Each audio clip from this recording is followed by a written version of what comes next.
কাজল শেখের বিস্ফোরক মন্তব্য। 2019 লোকসভা নির্বাচনে আমরাই ভোট অধিকারের মাধ্যমে 18 জন সাংসদকে দিল্লি পাঠিয়েছি। তারা বাংলাকে অবহেলা ও অবজ্ঞা করেছে। তাহলে কি তৃণমূল 18 জন বিরোধী সাংসদের ভোট দিতে বলেছেন? সাঁইথিয়ায় প্রশিক্ষণ শিবিরে মন্তব্য করলেন তৃণমূল নেতা কাজল শেখ। আর তার এই মন্তব্য ঘিরে জোর জল্পনা, জোর বিতর্ক তৈরি হয়েছে। কি বলেছেন শুনবো। লোকসভা নির্বাচন হয়েছে, সেই লোকসভা নির্বাচনে আমরা ভোটাধিকার প্রয়োগের মধ্য দিয়ে 18 জন এমপিকে কেন্দ্রে পাঠিয়েছি, কিন্তু তারা বাংলাকে অবহেলা করেছে, অবজ্ঞা করেছে। তারা বাংলার জন্য কোনো উন্নয়ন করেনি। বাংলার যে উন্নয়নগুলো করেছে, সোনার বাংলা মুখ্যমন্ত্রী মমতা বন্দ্যোপাধ্যায় জন্ম থেকে মৃত্যু প্রত্যেকটি ক্ষেত্রে একের পর এক ডালি সাজিয়ে দিয়েছে। 76টি প্রকল্পের মাধ্যমে বাংলার তিনি উন্নয়ন ঘটিয়েছেন। বিরোধীরা কোনো উন্নয়ন করলো না। 365 দিন মানুষের পাশে থাকে না, মানুষের সুখ দুঃখ আপদ বিপদে মানুষের হয়ে কাজ করে না। কাজল শেখের বিস্ফোরক মন্তব্য। 2019 লোকসভা নির্বাচনে আমরাই ভোটাধিকারের মাধ্যমে 18 জন সাংসদকে দিল্লি পাঠিয়েছি। তারা বাংলাকে অবহেলা অবজ্ঞা করছে। তাহলে কি তৃণমূল 18 জন বিরোধী সাংসদের ভোট দিতে বলেছেন? সাঁইথিয়ায় প্রশিক্ষণ শিবিরে মন্তব্য করলেন তৃণমূল নেতা কাজল শেখ। আমাদের সঙ্গে টেলিফোন লাইনে রয়েছে প্রতিনিধি ভোলানাথ। ভোলানাথ, ঠিক কোন জায়গায় কোন পরিপ্রেক্ষিতে দাঁড়িয়ে কাজল শেখের এই মন্তব্য, এই বিতর্কিত মন্তব্য তিনি করে বসলেন?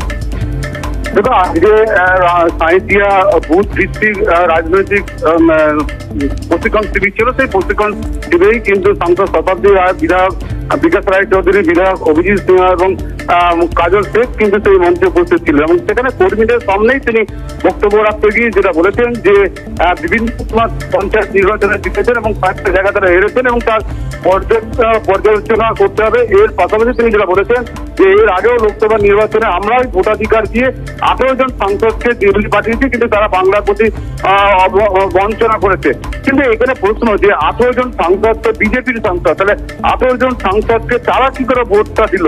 তাহলে কি এখানে তৃণমূলরা কি বিজেপিকে ভোট দিয়েছে? এটা নিয়ে কিন্তু প্রশ্ন উঠেছে এবং রাজনৈতিক মহলও কিন্তু এটা নিয়ে তোলপাড় শুরু হয়েছে। কারণ কাজল শেখের যে কথা যে 18 জন সাংসদকে আমরা ভোটাধিকার দিয়ে তাদেরকে কেন্দ্রে পাঠিয়েছি, বিজেপি সাংসদকে তৃণমূল কি করে ভোটাধিকার দিল, এই নিয়ে কিন্তু প্রশ্ন। যদিও এই বিষয়ে আমরা জেলা নেতৃত্বের সঙ্গে আলোচনা কথা বলেছিলাম, তারা কিন্তু পরিষ্কার কিছু বলতে চাননি। তবে মঞ্চে দেখা বিকাশ রায় চৌধুরী যেটা বলেছেন যে বিষয়টা কিন্তু আমি শুনতে পাইনি, আমি মঞ্চে ছিলাম, আমি কথা বলছিলাম কারোর সাথে, কিন্তু আমি কখন কথা বলছি। তুমি সঙ্গে থাকো, আমরা এই মুহূর্তে টেলিফোন লাইনে যোগাযোগ করতে পেরেছি জেলা বিজেপির সভাপতি বীরভূমের ধ্রুব সাহার সঙ্গে। আপনাকে ক্যালকাটা নিউজে স্বাগত। কাজল শেখ তার এই বিস্ফোরক মন্তব্য, তিনি বলছেন যে 2019 লোকসভা নির্বাচনে আমরাই ভোটাধিকারের মাধ্যমে 18 জন সাংসদকে দিল্লি পাঠিয়েছি।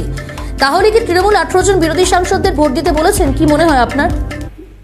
তবে ভালো, কাজল বাবু তাহলে স্বীকার করছেন যে কেষ্টমন্ডল সেই সময় তিনি তৃণমূল বেড়ে বিজেপি ছিলেন, এখন কেষ্টমন্ডল জেলে গেছেন, সেই জন্য এখন উনি তৃণমূলে আবার লাফিয়ে ঝাঁপিয়ে লেগেছেন।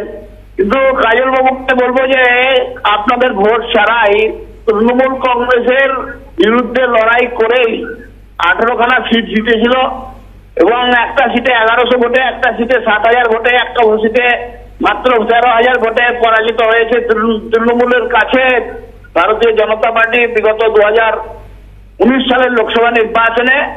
এবং এটা নিশ্চিত যে পশ্চিমবাংলার সরকার কেন্দ্রের যে ফান্ড, সেই ফান্ড নিতে দেয়নি, কেন্দ্রের যে টাকা, সেই টাকায় কাজ করতে দেয়নি। এবং তারপরেও ভারতীয় জনতা পার্টির সাংসদেরা পশ্চিমবাংলার যত সব দুর্নীতি, সেই দুর্নীতি নিয়ে সোচ্চার হয়েছেন।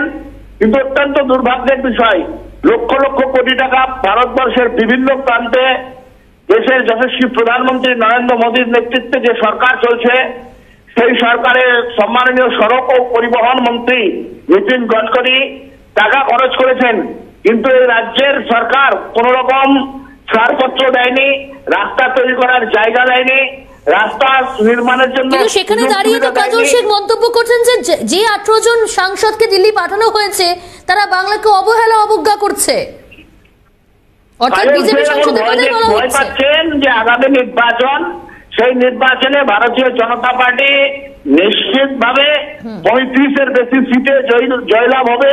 বেশ। কাজল শেখের মুখ দেখানোর কোনো জায়গা থাকবে না। সেই জন্য তিনি এই ধরনের একটা বক্তব্য রেখে রাস্তা পরিষ্কার করে রাখতে চাইছেন। বেশ, অসংখ্য ধন্যবাদ। কথা বলছিলাম বীরভূমের জেলা বিজেপি সভাপতি ধ্রুব সাহার সঙ্গে। কাজল শেখের বিস্ফোরক মন্তব্য, 2019 লোকসভা নির্বাচনে আমরাই ভোটাধিকারের মাধ্যমে 18 জন সাংসদকে দিল্লি পাঠিয়েছি, তারা বাংলাকে অবহেলা অবজ্ঞা করেছে। তাহলে কি তৃণমূল 18 জন বিরোধী সাংসদদের ভোট দিতে বলেছেন? এটাই এখন সব থেকে বড় প্রশ্ন। এই মুহূর্তে টেলিফোন লাইনে যোগাযোগ করতে পেরেছি বিজেপি সাংসদ দিলীপ ঘোষের সঙ্গে। দিলীপ দা, ক্যালকাটা নিউজে আপনাকে স্বাগত। দিলীপ দা, কাজল শেখের বিস্ফোরক মন্তব্য, বলছে 2019-এ 18 জন সাংসদকে দিল্লিতে পাঠিয়েছি আমরাই ভোটাধিকারের মাধ্যমে, তারাই বাংলাকে অবহেলা অবজ্ঞা করছে। কি মনে হয় তাহলে তৃণমূল কি 18 জন বিরোধী সাংসদ সেই তাদেরকেই ভোট দিতে বলেছেন? আগে টিএমসির যে 22 জন সাংসদ আছে তারা কি করছে জিজ্ঞেস করুন। এটা তো সরকার দরকার। আমাদের সাংসদদের যে সেটাকে ওরা সরকারি খরচা করতেই দেয় না আমাদের। আর এখানে যা উন্নয়ন হচ্ছে, highway, railway, Vande Bharat train থেকে আরম্ভ করে যতগুলো রাস্তা পশ্চিমবাংলায় ভালো রাস্তা আছে, উত্তর থেকে দক্ষিণবঙ্গ, তাও কেন্দ্রের পয়সায় তৈরি। রেলের 18টা প্রজেক্ট, 60টা প্রজেক্ট সরকার আটকে রেখেছে। উন্নয়ন হবে কি করে? আর যে টাকাটা সেটা খেয়ে ফেলছে লুট করে। তো আমাদেরকে প্রশ্ন করার আগে নিজের সাংসদদের প্রশ্ন করুক, এবং যে টাকা আছে তার হিসাব দিচ্ছেন সেটা নিয়ে সরকারকে প্রশ্ন করুক। অসংখ্য ধন্যবাদ দিলীপ দা। কথা বলছিলাম বিজেপি সাংসদ দিলীপ ঘোষের সঙ্গে। ধন্যবাদ ভোলানাথ। কথা বলছিলাম আমাদের প্রতিনিধি ভোলানাথের সঙ্গে।